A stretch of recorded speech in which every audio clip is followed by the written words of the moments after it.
wanted to give you a little short video for business math about using Excel. Now for Excel, it's a simplifying tool, and it works. Another program that works just about the same way is called Google Docs. The only difference is that Google Docs saves itself automatically. Excel, you have to tell it to save, but you can take a file from Excel and put it in Google Docs, Google Sheets, excuse me, and vice versa. So we're just going to use Excel today. It's available on all of the campus computers. So if you choose to use it, you will have access to it no matter what. So what I'm going to do is come over here and flip up my PC. And the first thing you want to do is to go to the Excel icon. Sometimes it's under the Microsoft Office. Sometimes, like right now, we have Microsoft Office Tools, Microsoft Silverlight. On some computers, you may just have a folder that says Microsoft Office. In that case, Excel would be under there. But what Excel is, we just want to have a blank worksheet to start. Excel just adds, subtracts, multiplies, takes averages, does all kinds of things with numbers very, very quickly. So what I'm going to do today is take a look at the Chapter 2 self-check. This also means this is going to be one of your homework problems. So after today, you'll have one of your homework problems done for Chapter 2. We're going to take a look at number 19. Okay? This is on page 34 of your book. I'll just put it up here on the document cam for just a second.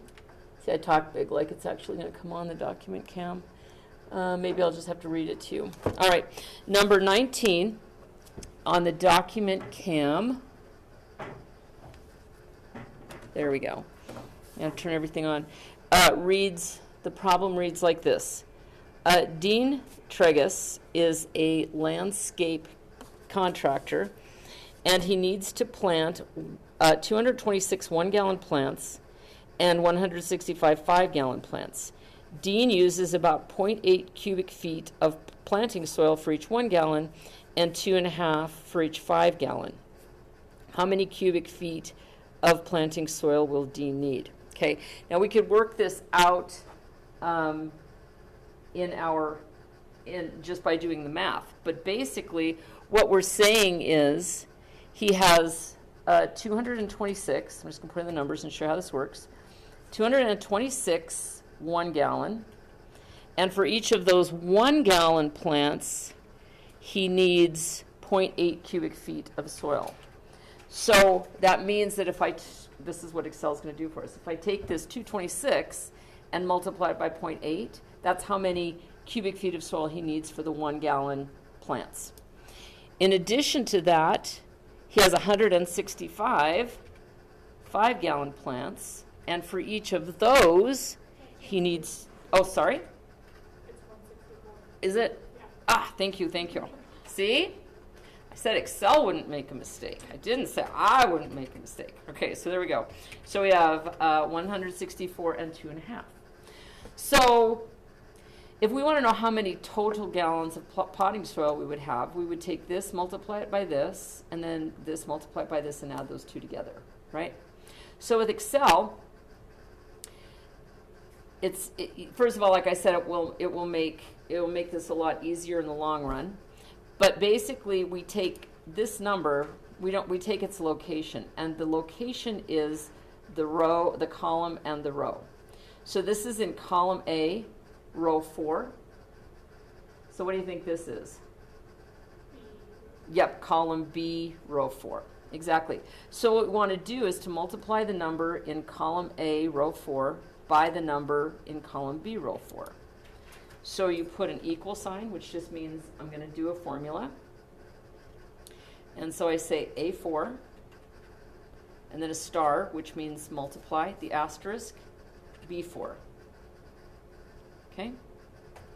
And you'll see that for those 226 1 gallon plants, he's going to need 180.8 gallons of potting soil. All right? So what do you think this would be, the next one? A5. Ah, very good. A5, yep, times B5. All right. So now I need 410. So what I need is the sum of those, okay? Well, this symbol means sum. Okay, it looks like a big E. But if you just make sure that your cursor is right here. Click on that cell. That's where I want the total to go. And if I go sum, do you see how it's saying, it's guessing for me? Do you want the sum of those two numbers? So I just hit the enter key, and there I am. So that means that he needs 590.8 gallons of potting soil. So if you're doing words, just put the words in. Ooh, sold, whatever that is.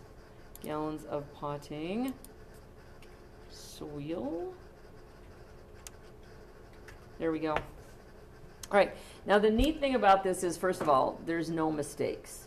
You know, Excel is not going to make a mistake. The other thing is, what if I had misread it, like I did, right? And I'd put in 165, and I calculated that number. Do you see everything was automatic? I didn't have to redo it.